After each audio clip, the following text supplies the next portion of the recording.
Alright, YouTube, we're back again with the F-22 profile plane. You probably by now you've seen the video where the motor melted off of the leads, and you remember how at the beginning of this project I said I'm not sure if the motor's the problem or the ESC's the problem. Well, the ESC was the problem because the motor was the problem. So what we're going to do is we're going to replace the motor with this, which is a Turnigy variety. This is the Hobby King part number. I believe it's 2826. It's a Turnigy D2826, and it's 1400 kV. This kit comes with the mounting bracket and everything, which is really handy because if you don't have it, it's really hard to use these things. It should be pretty commensurate to what we were using before, maybe a little bit more magnetic surface area there. It's about the same size, so that's good for being able to fit it in the same spot. It's not so good because we might run into some of the same problems in terms of power issues. This is a relatively heavy plane. I hope I don't destroy it. If I do, it's not an overly expensive motor. But the thing is, you know, sometimes when you're using junk parts, you're just going to run into problems like this. So that's my initial plan right there. And then my secondary plan is to use either this electronic speed control, which is a 30 amp UBC from Hobby King, which has a 5 volt at 3 amp BEC, which is good because we have a stabilizer in here. Or we'll use this. Was a motor ESC combo that I got from Hobby King, and I had a crash because of a rudder that failed in a hover, and so the motor broke, but it didn't damage anything else. So basically I just need to cut this and desolder those leads and more or less get some connectors that would work for this. So that's probably what I'd prefer to do. I'm big on using up my broken stuff first, which you've already noticed from my last 2 videos, and that's gotten me really far on this model. So now I won't bore you with all the details. What I'm going to do is I'm going to go ahead and desolder these leads, and you can see I just basically cut the heat shrink so I could get those desoldered. And this motor is good for just like scrap parts because the bushings are all destroyed because it landed on the nose. But otherwise it didn't have any shorts or anything. And you can see how the copper looks on this, on the windings here. It's nice and shiny. And I'll try to put these right next to the light. See how nice and shiny those things are compared to this where they're like black and burned. That's what happens when you overdo a motor. So this motor is probably a little bit too heavy to use on this plane, so I don't want to do it. And plus it's, you know, 810 kV, so plus it's just huge. So even if I had one that was operational, which I believe I might, I wouldn't want to waste a $30 ESC motor combo on this plane. So anyway, that's where we're going with it. I'll unpause it and show you what we look like when we're done getting this soldering done. Alright guys, so we got this Turnigy Aero Drive D2826-10 1400 kV motor. Put a little Loctite on the screws and tighten those in. And obviously before I did that I made sure that we would be able to mount it there, which we will. These ends were already came with the motor, so I needed to match those up. So I just had red and black wire, so I went ahead and soldered those on. And actually these bullet connectors, I didn't have regular bullet connectors, so I just used EC3 connectors, the female variety. Soldered those into the 3 points, put little rubber bumpers between so that these things won't short into one another. And then I also made a little 1S connector here, which will allow me to tap power for the LEDs. And then if this goes bad, then I don't have to rebuild that again because I'm getting sick of doing that. So that means basically what we're left with is just kind of getting things switched over. This came with a prop adapter, so I could conceivably use that. But if they fit, I'll just transfer over what I've got here. So I'm going to do that real quick if you guys don't know how to do this. And by the way, you'll notice that this prop, obviously it's a pusher prop. And so it's a 7.5R. So the 7 refers to this dimension, and then 5 refers to at speed it will go 5 inches forward for 1 revolution. So what you need to do to get these off, if you don't already know, is just grab a screwdriver or whatever fits through these holes. And that's provided this isn't melted. It could be melted on here. Okay. Didn't go through very good. I'm going to get a different size. If you get the wrong size, my experience has been just try to get the right size. You'll end up having trouble getting it out later. There we go. That's a lot better. Okay. Don't grab the sharp edge. And just brace the prop, and then that'll loosen, and then that allows this to slip off because it lets go on the bottom on the collet. So there's your old motor, and we'll reuse these screws, provided they don't line up in the exact same spot. So we can go ahead and keep this for another application. Whoops. Just need to slide that down a little bit. There, yeah, that's a good fit.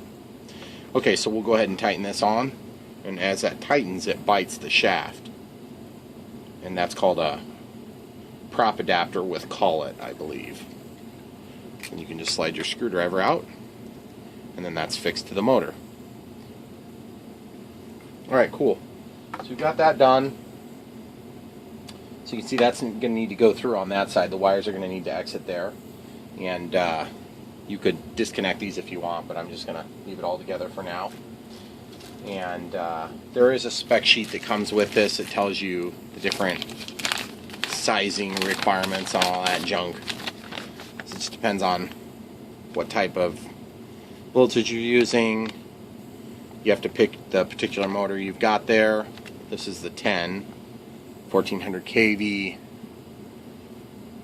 780 grams of pull, so that'd be 0.78 kilos. So if you figure on 1 kilo is 0.45 pounds, excuse me, the other way around. So it'd be like 2.2 pounds.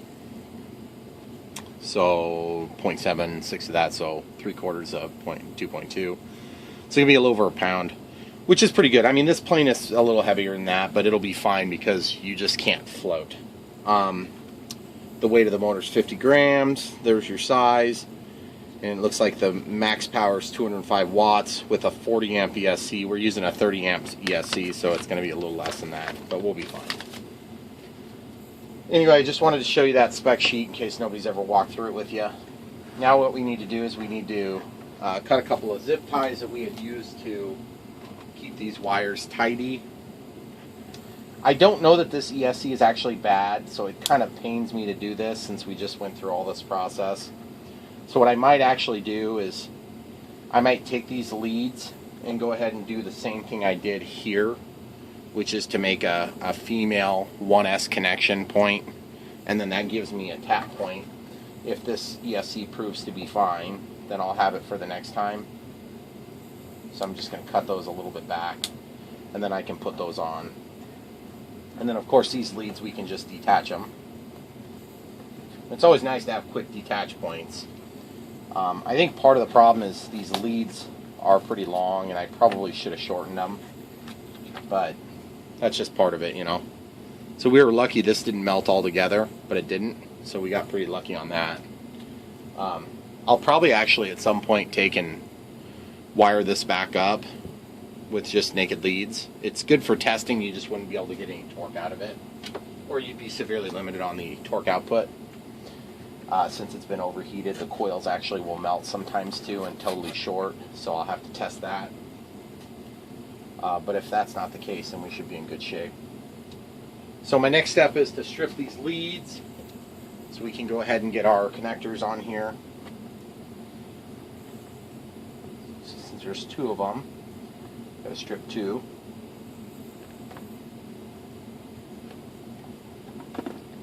Part of the reason I bring you guys along for this part of the project is because it's always harder to work inside the plane. It's one thing to sit on the bench and do all this work. It's another thing to have to do it inside the actual airplane because it's just tight and there's usually more challenges faced, like having crap in your way constantly. So I want to show you how I do it, and you can copy that if it's helpful. And these videos are never short, I realize that. I could do a time lapse, but some of the things that are being done, it's kind of nice to be able to pause it. You can watch again if you're missing something I'm doing. Leave a comment and I will try my best to help you out. Every once in a blue moon I'll do a special video for somebody that has a particular question that I get a lot. Okay, so now I put this tape down, and then obviously we have the connection to for the BEC, which goes over to the BEC and also the signal wire. The BEC meaning the battery elimination circuit, which energizes all the rest of the electronics on the plane. So I'm just going to go ahead and try to peel this without ripping it. Just hot glue, so it should separate pretty much if you pull it gently and at the right angle. It'll come off without any damage, which it did. So I'll just re-glue that here in a few minutes. And then these two leads we'll do on the bench because it'll be easier to do over there. And this piece of tape, put a piece of fiber reinforced tape here to hold this electronic speed controller down. So we're just going to peel that up. Now we could reuse that, but I'm not going to be that cheap today. I'm just going to actually take it out. We'll just grab a new piece. This tape actually does work really awesome. It's from Hobby King, and I've been really impressed with the way it works. Okay, so now this is hot glued down, so hopefully we don't lose too much material when we lift it. Yep, that's what I figured would happen. Pretty much ripped up some of the paper that was the backing on this foam board. And you see these two wires were close enough that they got embedded into this glue close by to the paper. So it got stuck there. So I'm going to grab some scissors and release those. I don't want to have to redo all these electronics, so what I'm going to do is very carefully run this down and cut. It's a white wire on the inside, so I got to be careful. Awesome. So now I can just re-secure that. So there's our ESC that presumably is okay. You can get a good look at those plugs that I put in there. It didn't work as effectively on this because I wasn't quite as careful with my installation. I'm just going to keep that paper actually as part of my reapplication process when I put this back in, unless it peels off really nicely. Okay, so it's peeling off pretty good. And I want to try to keep the label on this because like I said, I believe this electronic speed control is actually okay. Especially for like testing and stuff. It's always nice to have these things around for testing, or if you get some small plane project that's not super heavy. Works okay for that. Alright, cool. So we've got that. We can reuse that. It's just a little bit of a standoff for us. And so our next step is going to be to attach this 1S connector, which would be similar to like your 1S batteries. It's not similar, it is the same thing. And I get these male to female extension cords, and then I cut them in half and use them. And the one thing you got to do is you got to put a little hot glue, because these will rip out. I've been burned on a LiPo one time, and it was on a 1S 300 milliamp LiPo, which is crazy to think how much juice would be there on a big battery. But I would not want to find out how bad it burns, because it's a very quick and it's very aggressive. So we'll strip these leads back. We go white to red and black to black. And then that'll give us the ability to plug and unplug these. Let me get the soldering iron. We'll bring that over and get that done right now. Alright guys, so what I'm going to do is I've disconnected my soldering iron from the wall, so I can just walk it over here. I have everything hooked over and ready to go, so I can just take my iron and heat up those two spots. Obviously the soldering iron is going to stay hot long enough to come over and do a couple of very small soldering joints here. So there you have it. You've got your two solder joints now. As you can see, I slipped some heat shrink on there. So now I think that might be the last thing I need to solder. So I've just left it unplugged. So I'll pull the black up here. If you ever have a hot joint and you want to cool it, put a little Windex on there and it'll lubricate as you slide your heat shrink over. Because sometimes they're really tight because you're just right at the edge of fitting. And a little bit of Windex works nice for that.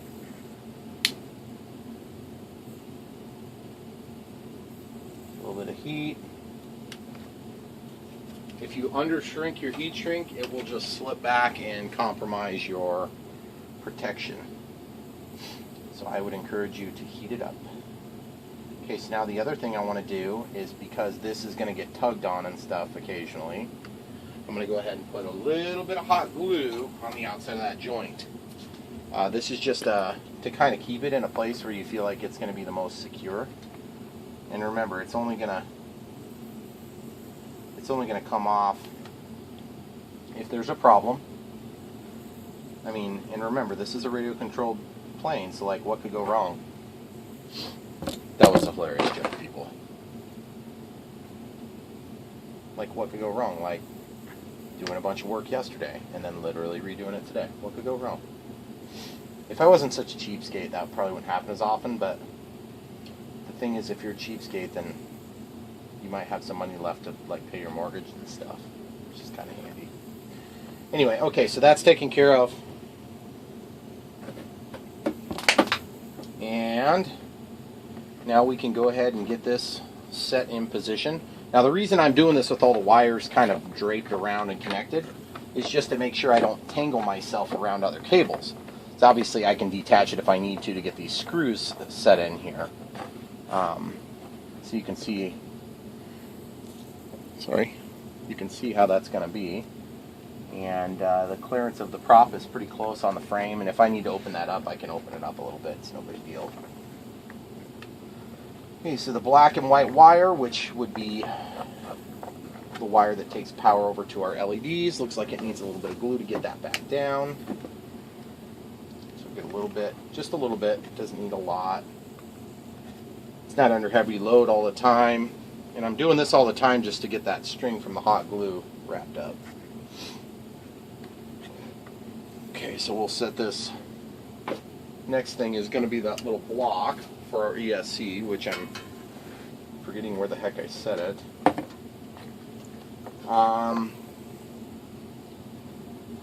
The block for the ESC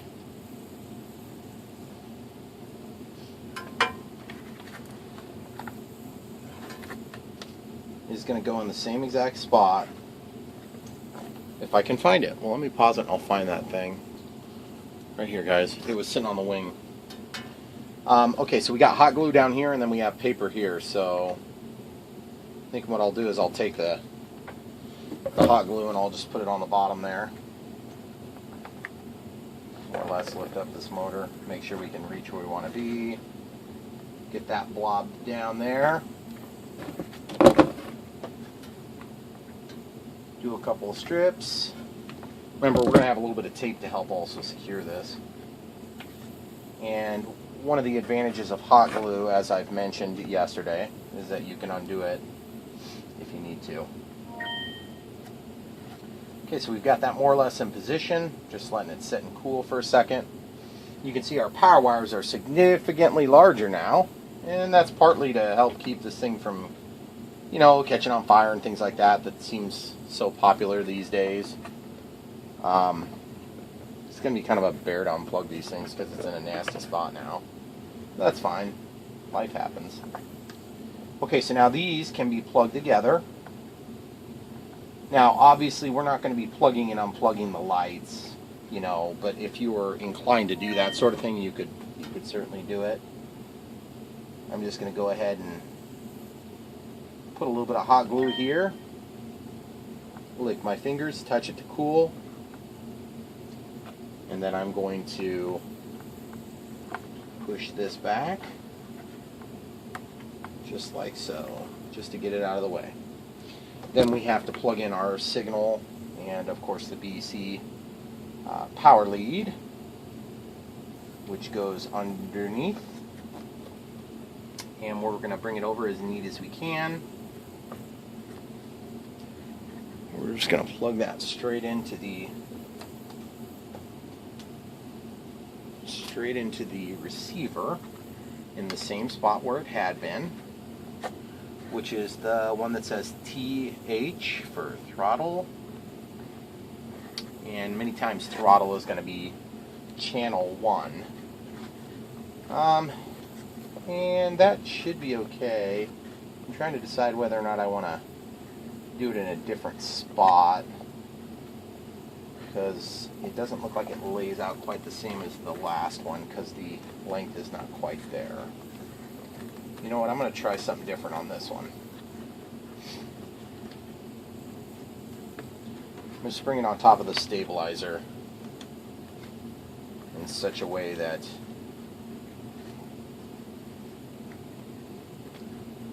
see how bad this looks. And this is where you really get into your anal retentive behaviors, trying to figure out exactly which way is going to look as perfect as possible and mitigate the risk of later having to detach any of this. I think that might be the way to do it. One more try, guys. One more try. We're going to get it right this time, I promise. We're going to go around the bundle and under. One more tangle in the web of madness here.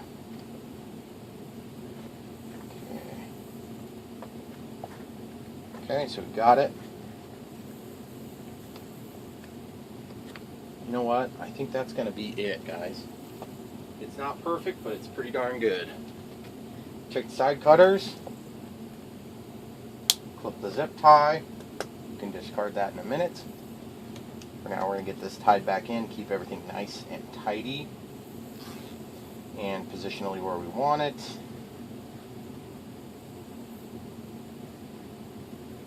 These little wires, if you can keep them neat, they will make a nice little stack for you. And that's what I'm trying to go for here. Every once in a while, they'll twist on you and it's super annoying. Okay, cool. So,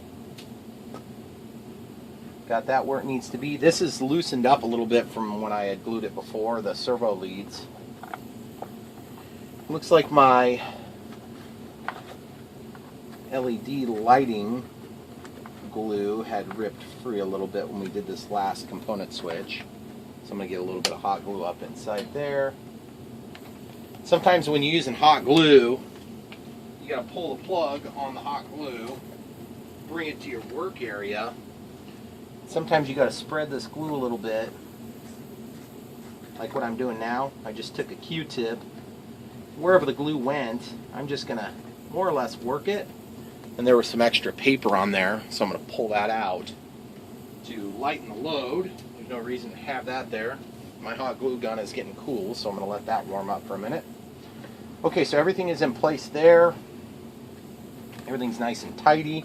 The only thing that's not installed yet is the actual motor mount. So we're going to come back to that in just a second. Wiring wise, we should be done. And the only other thing I don't like is that I plug this in on the top, and I'd like to put that underneath. So we're going to go ahead and unplug that. You can see it comes undone, but you got to work at it a little bit. So we're going to plug that back in, put a little more hot glue on there so as to prevent accidental disconnection during flight or rough landing or dinking around with batteries. Just a little bit of hot glue, refresh that joint. And then I could actually glue one more little blob here. That's probably what I'll do. I might even just glue it right there. That's what I'm going to do. Okay, this is warmed up enough to be useful for a minute or two. And just lay a little puddle down, stick the hot glue, lick your finger if you want, if you don't like getting burned. And just kind of walk that glue on and around the cable. And you usually won't get burned unless you got it on really hot setting. And it works really nice because that will give you a somewhat superficial connection, so you can undo it later. I got one zip tie that I used to tie that up before, and I'm not crazy about the way it's sitting because it's making it sit up high. Okay, so I forced it down so it's in a better orientation now.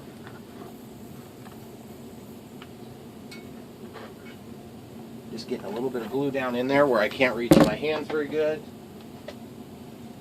Grab a Q-tip. And some of you are probably wondering why I'm going to town so much on the glue, because glue is heavy, especially hot glue. Well, I'm hoping that I don't have to redo this again, and that this is a semi-permanent solution. So we'll see. I'm not holding my breath either on that. Okay, so now we've got this. We've got access to it. We've got our wires wrapped neatly. This is on Velcro, just because one of the antennas is tacked down. Okay, so now we're going to put a piece of tape over this, as we have in the past. It seems to have served us somewhat well, except for this most recent opportunity. So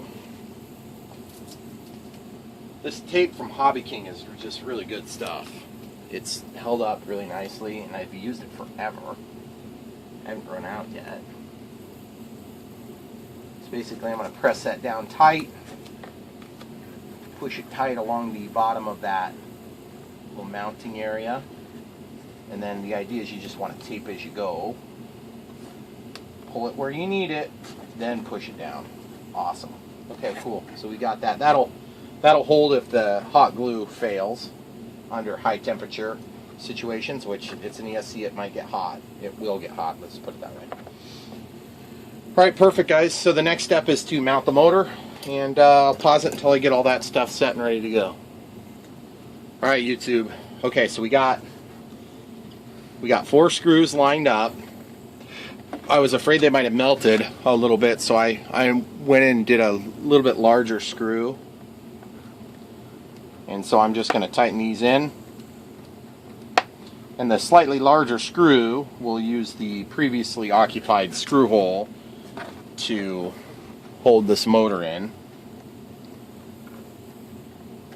And so this should work out pretty good. And then I'm just going to put a little bit of glue over it. So I'm having trouble reaching through there, so I'm hoping I can get a number 2 long screwdriver in, because I got this rudder control in here. I don't think I'm going to be able to get, the tip is going to be too big. Okay.